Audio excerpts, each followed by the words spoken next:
రంగాపురం అనే గ్రామంలో రాము అనే ఒక 12 ఏళ్ల బాలుడు ఉండేవాడు.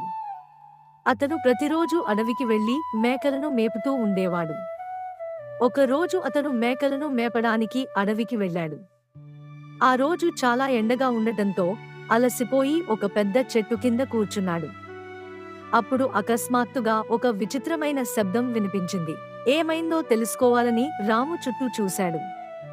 అప్పుడే ఒక చిన్న జింకపిల్ల లోయలో పడిపోయి పైకి రాలేని స్థితిలో ఉందని గమనించాడు.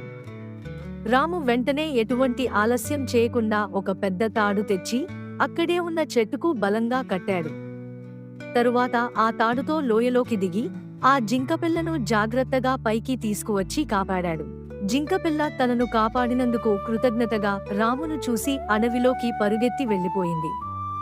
ఈ సంఘటనను దూరం నుంచే గమనించిన ఒక స్వామీజీ వెంటనే రాము దగ్గరకు వచ్చి, "నువ్వు ఇంత చిన్నవాడివైనా కూడా చాలా మంచి స్వభావం కలవాడివి. నీకు ఏం కావాలో కోరుకో. నీ కోసం నేను ఒక వరం ఇస్తాను" అని చెప్పారు. అప్పుడు రాము వినయంగా, "నాకు ఏమీ వద్దు స్వామీ.